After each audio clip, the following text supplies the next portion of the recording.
खरात प्रकरण बाहेर आलं आणि जरांगेच्या लोकांनी अशा उड्या घेतल्यात की अक्षरशः माझा सुद्धा फोटो त्या बाबासोबत लावला. अरे लाजा धरा रे, लाजा धरा रे. की ताई, जो रुपालीताई चाकणकरांवर गरळ ओकतोय ना, हा माणूस हा सेटलमेंट बादशाह आहे. हा संपादक आहे ना, हा सेटलमेंट बादशाह आहे. आणि हा त्याचबरोबर यांनी एका समाजसेविकेवर, तिथल्या नगरच्या एका महिलेवर केलेला आहे. व्हिडिओच्या माध्यमातून फडणवीस साहेबांना ही माझी विनंती आहे आणि एसआयटीला ही माझी रिक्वेस्ट आहे की खेमणार नाही. ज्या वेळेला त्याच्या त्या खबरदार पुढारीमध्ये ही बातमी छापली होती खरातची, या भोंदू खरातची ज्या वेळेला बातमी छापली होती, त्यावेळेला त्या कालावधीमध्ये याचा खरातच्या काही लोकांशी संपर्क झालेला आहे का? खरातचा मॅनेजर असेल, खरात असेल, खरातचा पीए असेल, यांच्याशी संपर्क झालेला आहे का, हे एसआयटीने शोधून काढावं माझी विनंती आहे. आणि नक्कीच त्याच्यामध्ये मला ज्या दादानी आज त्याची माहिती दिली त्यांनी सांगितलंय ताई 100% त्याचा कॉन्टॅक्ट खरातच्या मॅनेजरसोबत झालेला दिसेल. आणि त्या मॅनेजरसोबत याचा कॉन्टॅक्ट झाल्यानंतर यांनी करोडो रुपयाची डील त्याच्यासोबत केली. आणि मग त्यानंतर यांनी रुपालीताई चाकणकरांना असं पत्र दिलं किंवा तिथल्या जे सीपी होते जरांगेच्या माणसांनी उड्या मारल्यात. म्हणजेच काय, म्हणजे बघा, जरांगेची माणसं ही रोहित पवाराचीच माणसं आहेत हे पुन्हा एकदा सिद्ध झालं. खेमणार खरात प्रकरण बाहेर आलं आणि जरांगेच्या लोकांनी अशा उड्या घेतल्यात की अक्षरशः माझा सुद्धा फोटो त्या बाबासोबत लावला. अरे लाजा धरा रे, लाजा धरा रे. गीता वानखेडेचं चॅनल म्हणजे जे खरं आहे ते सत्य मांडणार आहे. आणि ज्या वेळेला सत्य गोष्टी समोर येतात त्यावेळेला मी त्याच्यावर बोलायला घाबरत नाही, अजिबात नाही. तर विषय असा आहे की रुपालीताई चाकणकरांना बदनाम करणारा, खेमणार, खबरदार पुढारीचा संपादक हा बलात्कारी निघाला हो.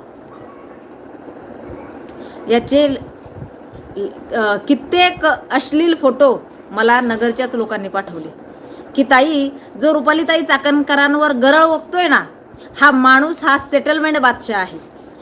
हा संपादक आहे ना, हा सेटलमेंट बादशाह आहे. आणि हा त्याचबरोबर यांनी एका समाजसेविकेवर, तिथल्या नगरच्या एका महिलेवर आहे, तिला लग्नाचा आमिष दाखवून वारंवार तिच्यावर अत्याचार केलेले आहे म्हणून याच्यावर गुन्हे सुद्धा दाखल आहे. आणि त्याची अगदी कुंडलीच मला नगरच्या एका दादांनी पाठवली बघा. आणि याच्यावर तुम्ही नक्की बोला अशी रिक्वेस्टही केली त्यांनी. आणि तीच कुंडली मी पब्लिकलाही ऐकवते. परंतु त्या अगोदर मात्र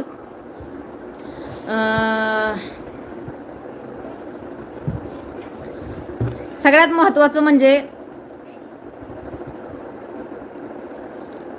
कोण कुणावर आरोप करतं बघा. या बाबांनी सांगितलंय की मी वर्षभरापूर्वीच या खेमनारचा या खरातचा चेहरा मी उघडकीस आणला होता, परंतु रुपाली चाकणकरांनी मला माझ्याकडनं माफीनामा लिहून घेतला. जो माफीनामा नाहीच आहे, त्याने अहवाल दिलेला आहे तो की मी मोघम बातमी लावलेली आहे. ज्या वेळेला रुपालीताई चाकणकरांनी किंवा त्यांच्या पीएनी त्याला सांगितलं की तुझ्याकडे काही पुरावे असतील तर आमच्याकडे दे किंवा तिथल्या पोलीस स्टेशनला दे, त्यावेळेला त्यांनी काय केलं, रुपालीताई चाकणकरांना पत्र दिलं की माझ्याकडे कुठलाही असा पुरावा नाही, मी मोघम बातमी लावलेली आहे, असं त्याने पत्र रुपालीताई चाकणकरांना आयोगाला दिलं होतं. आणि तो बोलतोय की माझ्याकडून माफीनामा घेतला, जो माफीनामा नाहीच आहे. तर या पत्रकारांनी काय केलं, 1 वर्ष अगोदर नक्कीच त्याचं खरं याने उघडकीस आणण्याचा प्रयत्न केला होता, याला मान्यच केलं पाहिजे खेमनारनी.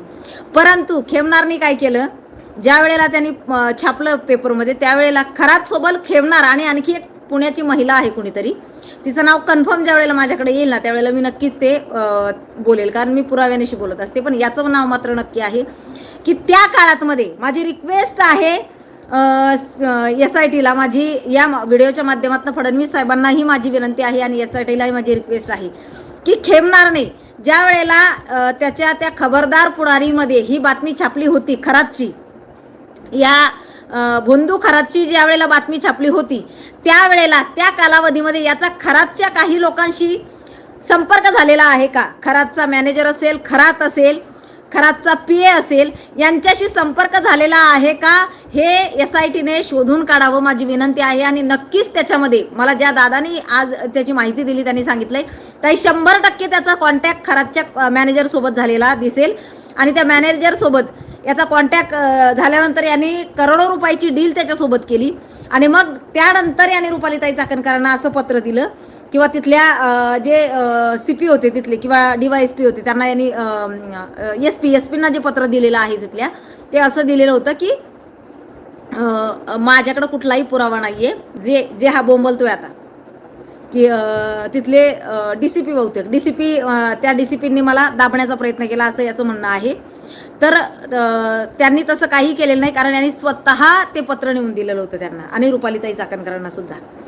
तिथल्या अधिकाऱ्यांनाही यांनी पत्र दिलं आणि रुपालीताई चाकणकरांनाही पत्र दिलं की माझ्याकडे अशी कुठलीही त्याचे पुरावे नाही आहेत, मी मोघम बातमी लावलेली होती. पहिला तर हा याचा मुद्दा की त्याने का बातमी दाबली, तर त्याच्याकडे पुरावे होते परंतु त्याने खरातकडनं करोडो रुपयाची सेटलमेंट केली आणि त्याच्यानंतर बातमी दाबली याने स्वतःहून. त्याला कुणीही माफीनामा मागितला नाही, काय नाही. हे मला तिथल्या जाणकार व्यक्तीने जो याच्यासोबत रात्रंदिवस राहत होता ना त्या व्यक्तीने मला पाठवलं. त्यांनी सांगितलं की ताई मी सुद्धा याच्यासोबत होतो पण मला काही गोष्टी त्याच्या पटल्या नाही त्याच्यामुळे मी बाजूला झालो.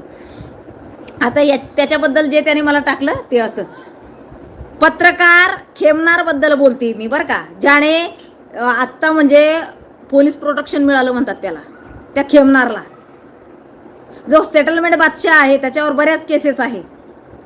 तर त्याची माहिती अशी की मी आत्ता जो तुम्हाला थंबनेलला फोटो लावलेला आहे तो त्याचाच आहे आणि ज्या महिलेने त्याच्यावर 376चा गुन्हा दाखल केलेला आहे तो त्यांच्यासोबतचा आहे असं सांगण्यात आलेलं आहे मला. अशा बऱ्याच महिलांना त्यांनी फसवलेलं आहे याने सुद्धा. म्हणजे हा पण खराचाच हा नातेवाईक आहे, खराचाच चेला आहे हा जो उरबडवून सांगतोय ना, तर हा काही कमी नाही आणि कित्येक महिलांना फसवलेला आहे असं बऱ्याच लोकांनी मला तिथल्या सांगितलेलं आहे. आता बघा काय सांगितलं मला त्या माणसाने, ज्याने मला याच्यासोबतचा जो माणूस आहे तो, की रुपालीताई चाकणकर यांना दोषी ठरवणाऱ्या पत्रकार खेमणाऱ्या बलात्कारीचा चेहरा समोर आणा ताई तुम्ही. महिला आयोगाच्या अध्यक्ष रुपालीताई चाकणकर यांना अशोक खरात प्रकरणामध्ये टार्गेट करण्यात आलं. त्यांची मीडिया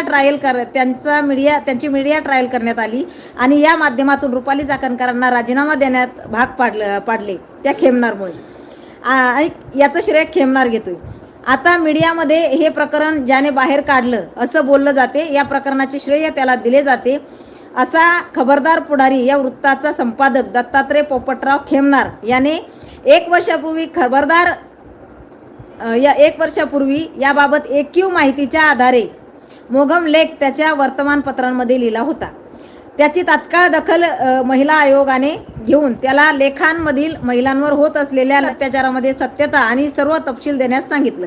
परंतु या खेमनारने त्या पत्राला उत्तर देताना असं म्हटलं की सदरची माहिती ऐकू आहे मोघम असून एकूण माहितीच्या आधारे ही बातमी दिलेली आणि ती आमची चूक झाली असं मान्य केलं. परंतु याची सत्य घटना अशी आहे की खेमनारने खरातच्या मॅनेजरसोबत याचा संपर्क झाला. खरातच्या मॅनेजरने याला संपर्क केला व त्यानंतर यांची करोडो रुपयाची याच्यासोबत सेटलमेंट झाली आणि त्याच्यानंतर त्याने हे पत्र महिला आयोगाला दिलेले होते.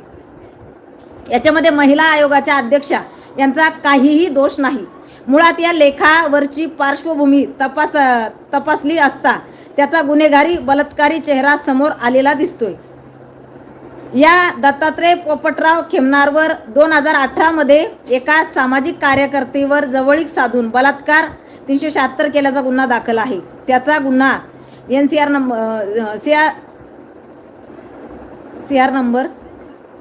FIR नंबर दिलेला आहे इथे त्यांनी. असा आहे, या खेमनारने पैशाचा आणि आमिष दाखवून सदर पीडितेवर बलात्कार केल्याचा गुन्हा दाखल झालेला आहे.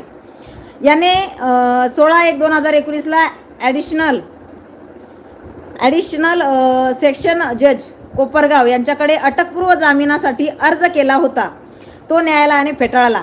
त्यानंतर याच खेमनारने परत 13/3/2019ला अटकपूर्व जामिनासाठी अर्ज केला, तो पण फेटाळला. जामीन अर्ज फेटाळताना कोर्टाने त्यामध्ये कारण दिले की सदरचा आरोपी दत्तात्रय खेमनार याच्यावर याआधी सुद्धा 3 गुन्हे दाखल आहेत. म्हणजेच सदरचा हा दत्तात्रय खेमनार हा गुन्हेगारी प्रवृत्तीचा आहे. त्यामुळे ज्या खेमनारला आत्ता पीडित हिरो म्हणून ज्या खेमनारला आता मीडिया हिरो म्हणून दाखवते तो मुळात अशा बातम्या छापून खंडणी उकळणारा एक सराईत गुन्हेगार आहे, ज्याच्यावर बलात्काराचा गुन्हा दाखल असून तो आता जामिनावर बाहेर आहे. विकृत माणसाच्या सांगण्यावरून महाराष्ट्रामध्ये महिला आयोगाच्या माध्यमातून अतिशय